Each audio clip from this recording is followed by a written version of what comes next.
Hello and welcome to The Brief. I'm Jaffar Hasnain. Libya is making the headlines again. Over the past few weeks, some major developments have taken place in the country. The UN-recognized government of National Accord has made some key territorial advancements in Libya. What do these advancements mean for putschist Khalifa Haftar? Now, the Turkish President Recep Tayyip Erdoğan has reiterated Turkey's support to the UN-recognized government of Libya. Are we going to see more cooperation between Turkey and the UN-recognized government? And most importantly, what does future entail for Libya? We will discuss all this and more in this episode of The Brief. But first, in order to set up the discussion for today, let's have a look at this report.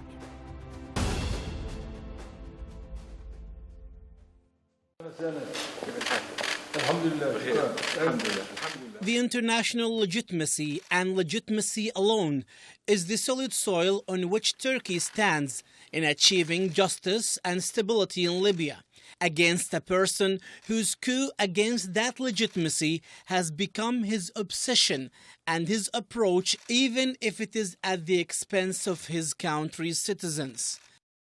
Hoping to occupy its capital at any cost, using the support from countries that did not hide their...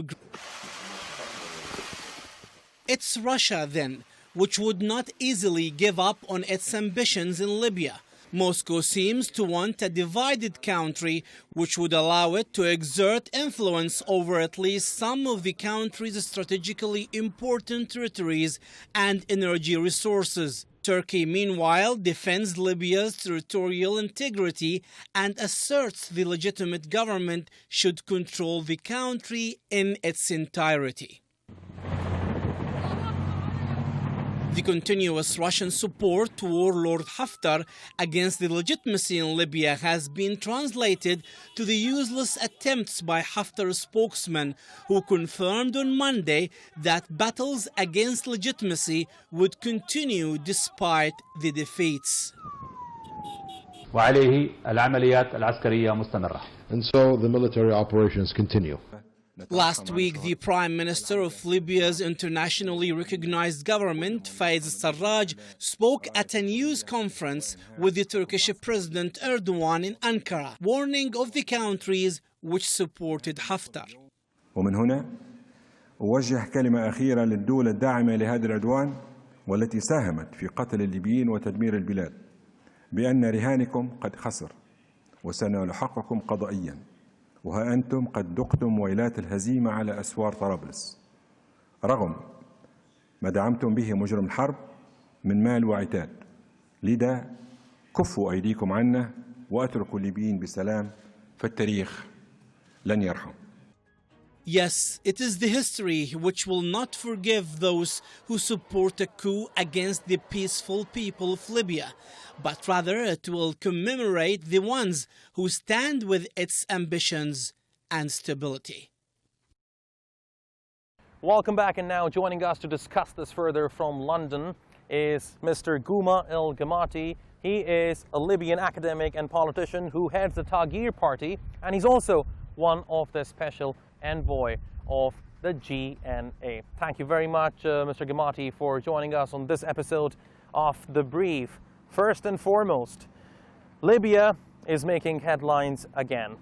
We did see some major developments taking place in Libya in the early months of 2020, but it seemed like coronavirus overshadowed all the latest developments. But especially over the last few weeks, some key developments have taken place. The GNA has made some major territorial gains. So please tell me, what is your navigation through what happened over the last few weeks? Okay, well, to highlight what has been happening over the last few weeks, we need to has been experiencing a major conflict, especially since 2014, almost 6 years ago. When somebody called Khalifa Haftar has taken over the east of Libya and started a military campaign, and slowly he started edging towards the south of Libya and then towards the west, clearly with the aim of taking over power and taking over the capital Tripoli. Now, back in April 4th of last year, 14 months ago, Haftar launched a major military attack on the capital Tripoli in the west. The GNA, which is the legitimate government recognized by the international community and the UN, defended, put up a defense, a strong, robust defense, and defended this against this attack. And GNA forces were fighting back. They prevented Haftar from actually penetrating the lines and going into the capital Tripoli. This has lasted almost for about 9 months, from April 2019 to the end of the year. Then the GNA managed to sign a crucial alliance with Turkey, signing 2 agreements or 2 memorandums of understanding. One is a maritime agreement and the other one is a military agreement. This was on the 27th of November, last November. Prior to that, the GNA was almost alone, whereas Haftar has been heavily supported by many countries, not least by Egypt, by the Emiratis, by the Saudis, by the Jordanians, and also by the French and the Russians. Haftar was getting in a lot of hardware, a lot of military equipment, a lot of planes and armaments and so on. So, whereas the GNA was almost alone until it struck this alliance with Turkey towards the end of the year. Now, by the beginning of this year, 2020, that new alliance between the GNA and Turkey started to be implemented, which means the GNA started to get very important military support, logistical support, training, intelligence, and so on. So this support from Turkey, which started flowing into Tripoli and supporting the GNA, has made a huge difference over the last few months, which allowed the GNA on the 26th of March of this year to launch a major counteroffensive, military counteroffensive. They called it Beast Storm. Now, Beast Storm was an offensive by GNA, a military offensive to push back the Haftar forces in many parts of the west, not just the south of Tripoli. And this campaign, almost two and a half months ago, has been extremely successful. The GNA has started to have the upper hand and to actually move forward and push back Haftar's forces and defeat them in many, many fronts. So Haftar's forces, which are, by the way, supported by multinational mercenaries and mercenaries from Russia through the Wagner group, private military group, mercenaries from Sudan, from Chad, from other parts, and obviously the heavy support from the regional countries as well. So the GNA started to make ground advances and huge military successes and start to push back these mercenaries and these militias which Haftar was using. And now we have been seeing the balance of power on the ground shifting decisively in favor of the GNA. This what has made the headlines recently. So the GNA started liberating cities and towns that has been previously, over the last 14 months, occupied by Haftar. The GNA has liberated a major strategic airbase called al-Witya, some 160 kilometers southwest of Tripoli. That was a major base used by Haftar to coordinate his military activities. And then the GNA has managed to liberate all the areas in the south of Tripoli which have been occupied by Haftar, and managed to push him back out of the Tripoli International Airport, areas next to it, and then recently, last week or just over a week ago, push him all the way from Tripoli towards the south, where there is a major city called Tarhuna, which was also occupied by Haftar and used as his center for military operations in the west of Libya. And Tarhuna was liberated by the GNA, and we've started seeing Haftar's militias and mercenaries pulling out and going away and moving further away from the west of Libya into the center, into an area called Jaffar and Sirt. And now the GNA is advancing again on Sirt and on Jaffar, and possibly even on an area called the Oil Crescent Ports, which is east of Sirt. So the operations are now going on. GNA has the military momentum, it has the advance, it has the advantage, and the military balance on the ground has totally shifted in favor of the GNA after almost... Okay, now I have a key question here. Putschist Khalifa Haftar always liked to present himself as someone aggressive, as someone who is a renegade military commander, but especially over the last few weeks we have seen a change in his attitude, especially after Egypt called for a ceasefire. What do you think caused a change in his attitude? Please tell us. Well, it's very clear. It's the realities on the ground that has caused Egypt to come up with this initiative at the last minute to call for a ceasefire, because Egypt has realized that all its investment over the last 6 years in the Haftar campaign, that's military investment, political investment, and all other investments, in the hope that Haftar will take over power in Libya and then be almost like a stooge for Egypt and serve Egypt's interests. This strategy is failing, and failing fast. So Egypt is trying to salvage whatever it can and save whatever it can for Haftar, militarily and politically, and that's why they are calling for a ceasefire. It is not a coincidence that they're only calling for a ceasefire now. Where was Egypt over the last 14 months when Haftar was at the gates of Tripoli, pushing hard, wants to go into the capital and take it over, and he was shelling civilians and residential areas daily, causing the killing of women, children, and shelling hospitals and so on. Egypt has never ever called for a ceasefire, because at that time it was hoping that Haftar will succeed, take over the capital and take over Libya, and then that is the strategy and the military objective which Egypt was backing. But now it's failing fast, so Egypt is trying to salvage whatever it can in its ally Haftar, but I don't think it will work, because it's disingenuous. It's not out of real concern for lives or for stability in Libya. It's out of the reality that the military balance has shifted totally in favor of the GNA, and that Haftar is going to be wiped out, totally defeated militarily, and possibly will be not just down but out of the Libyan scene altogether. And now another significant development took place over the last few days. The Turkish foreign minister and the Russian foreign minister agreed on the need to collaborate for a peace process. What is your navigation through the foreign ministry's statement? Well, that's very interesting, and this is fresh news. And the word there is collaborate on a peace process, not collaborate to impose a ceasefire. In other words, what that statement is saying is that Russia has already accepted that Haftar will be defeated, Haftar will be out of the scene, and post Haftar, there has to be a political process in Libya, which obviously the GNA will be the main partner in it, and the GNA and its allies have to reach out to other political forces in the east of Libya and in the south, and try to get a political process going again, probably most likely with the supervision and guidance of the UN and the UN mission in Libya.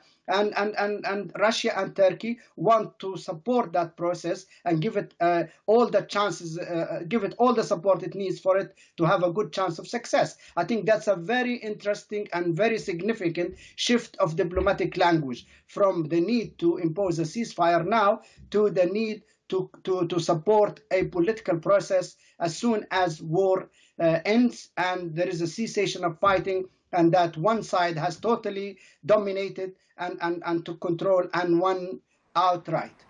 Now, one of my last questions to you. Recently, in an interview, the Turkish President Recep Tayyip Erdoğan said that Ankara and Washington have reached key agreements over Libya.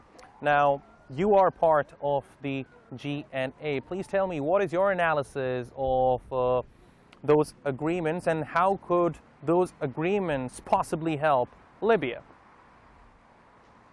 Well, I think before I come to that, it's worth remembering that many countries supported Haftar for the last 14 months on the hope that he will succeed, take over power quickly in Libya, and then stabilize the country. That strategy and that gamble has totally failed. So many countries have now shifted. They have revisited their strategies and their preferences, and they are seeking now to pursue their interests in Libya in a totally different way, possibly with an alignment with the winner of the war. So if it's not Haftar, it's the other side, then it's better to align with the other side. And I think that is where America, the United States of America, NATO, Russia, and France are coming from. Okay, this guy Haftar had a chance for 14 months. He tried, he failed totally. Now he's going to be defeated outright. So the GNA is going to be the main force in Libya. So we have to do business with the GNA. And I think America sees that very clearly. Russia is seeing that, possibly France as well. And I hope possibly Egypt as well. But the success of the GNA is not on the GNA, is not by the GNA its own. The success came out as a result of this strategic alliance with Turkey. All of a sudden, in 2020, the countries that were very significant in the Libyan scene is Turkey and Russia. Whereas previous to that, it was the Emiratis and the Egyptians and the French. So Turkey became a very important, if not the most significant, important player in the Libyan conflict. And that is why America is supporting what Turkey is doing.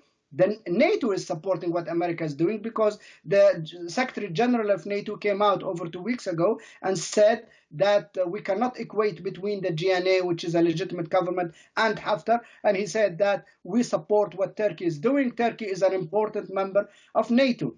On the other hand, so if Turkey has the blessing of the United States of America, has the support of NATO, on the other hand, Turkey has a very strategic relationship with Russia. It's to do with other things like economic, gas pipelines, military cooperation, and also to do with understandings in Syria as well. So if Turkey has an understanding with Russia, then Turkey stands to be the key player.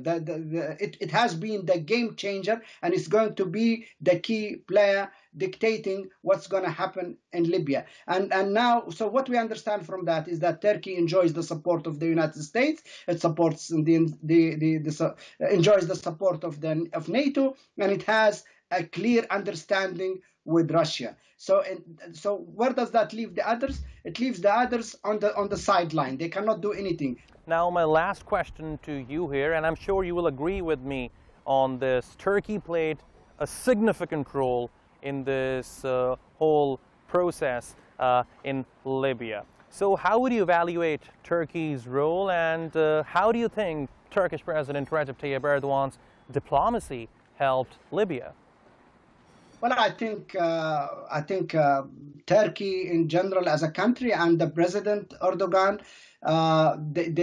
they have vast experience in international diplomacy. They have strong relations and dealings with the United States, with NATO, with Russia. And I think they used all that, and they have a great experience with the conflict in Syria, which in a way has some similarities that they could shed or use in Libya as well. And they have used that, and I think Turkey played its card very well with America, with NATO, with Russia, and I think that is paying dividends now. And I hope very soon we come to a point where Libya is stable again. There is no war, there is no fighting, there is no division. Libyans are back on track with a political process that will lead to a permanent stability and a permanent political status with a new constitution and elections and so on. And we will look back and say the country that played a crucial part in reaching this very quickly and stabilizing Libya has been Turkey. And I think Turkey is forming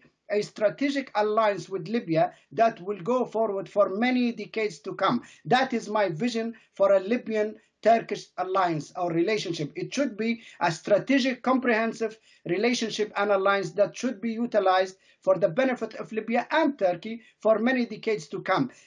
Utilizing the fact that the two countries have very deep historical ties, cultural ties, and closeness that goes back in history over 500 years. So all that is playing, all these factors are playing positively in favor of stability of Libya and in favor of a strong relationship that hopefully we will witness from now on for many decades to come between Libya and Turkey. All right, Mr. Guma al-Gamaty, thank you very much for talking to us on The Brief. We really appreciate your analysis. Thank you very much. And now let's continue with the program. Let's take a look at this report, then I'll be back with you with another guest.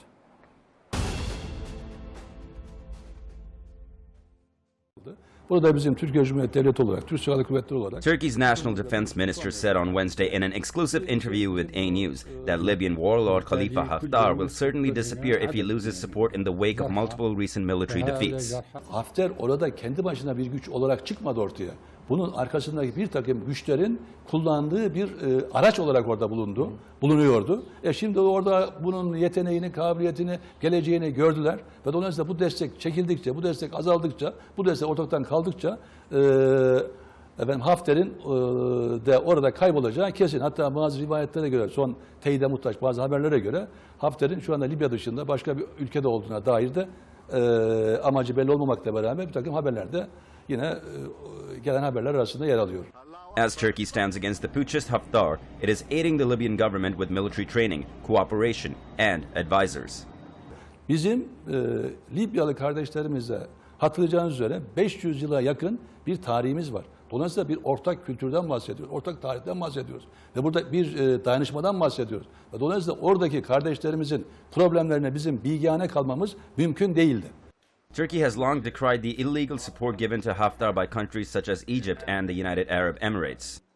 Burada haksız olan ve gerçekten darbeci olan ve gerçekten hukuka sığmayan talepleriyle, çalışmalarıyla, eylemleriyle aldığı gayri hukuki desteklerle Hafter hükümetinin zaten başarılı olması imkan ve ihtimali yoktu.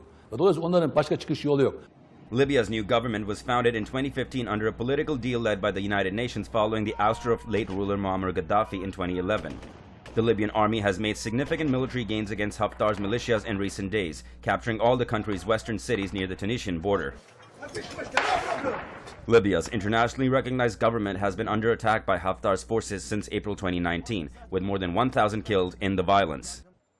Burada şimdi Ulusal Mutabakat Hükümeti Birleşmiş Milletler tarafından tanınan, Libya'nın tamamını temsil eden bir güçten bahsediyoruz. Sayın Sarraj'ın başkanlığı yaptığı konseyden bahsediyoruz.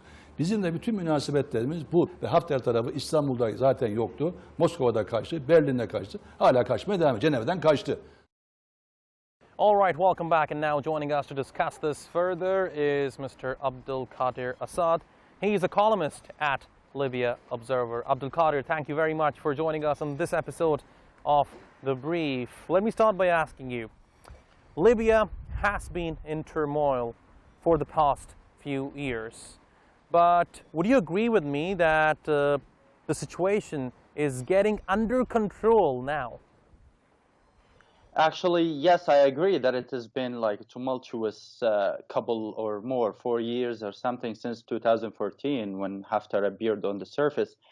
But now things are getting under control so far. We don't have to get our hopes just, high, because we're still, as you can know, after the liberation of southern Tripoli, the Tripoli International Airport, Tarhuna, and the push of Haftar's militias and forces to Sirte and Jaffar and, eastward.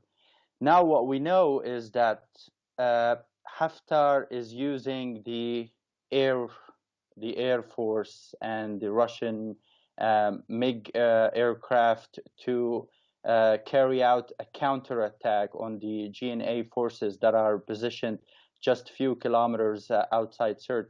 So I don't want to say that things are under control on the military scene, but they are very well improved compared to the beginning of the year. In terms of politics, one thing for sure that they are under control, because everybody in Libya and in the international community knows now that Haftar has no place on the negotiation table anymore. Now, a key question here. Do you think Turkish Khalifa Haftar is adamant on continuing with the offensive, or has he changed his mind? What is your analysis? Yes, I actually agree with you that Haftar has weakened, militarily speaking, because even as you know, now Haftar is out of the picture. He's in Egypt. Some say his airplane went to Venezuela. So there's like this conflicting news about his whereabouts, and there is this aura in his backers, his supporters like Egypt, Russia, the UAE.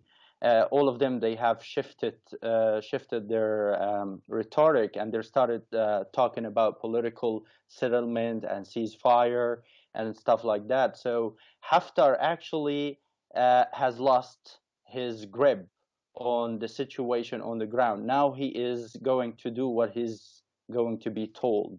So that's why I agree with you. Haftar is no more strong on the battlefield.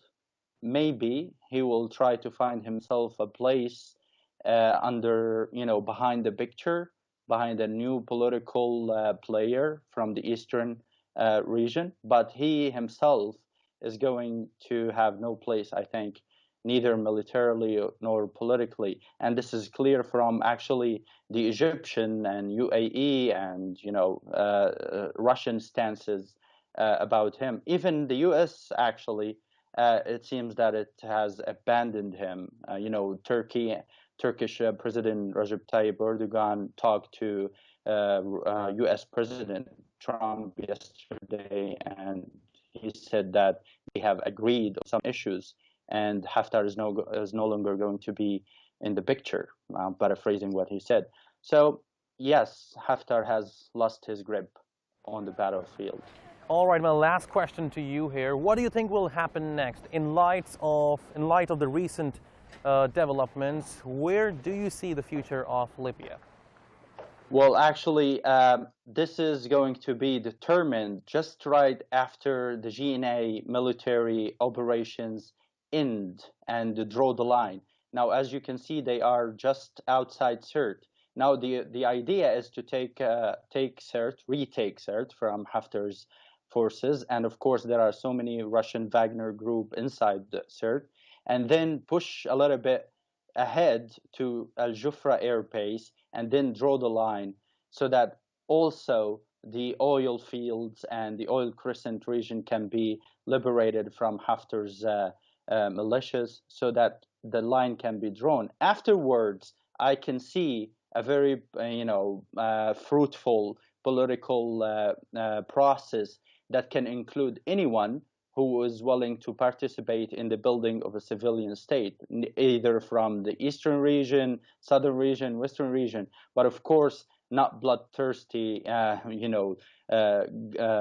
figures, not figures who actually backed the killing and shelling and indiscriminate shelling of civilians for 14 months in Tripoli. So the figures in eastern Libya should change. Haftar is absolutely off the table, and for sure the political prospect is very good. And of course, I tell you here about the US today urged and talked to the elections commission in Libya, and they discussed the resumption of elections preparations, so that we can talk of a new era, actually a new political era with different faces from those who actually have been talking about war for over 14 months now. All right, Abdul Qadir Assad, thank you very much for talking to us on A News.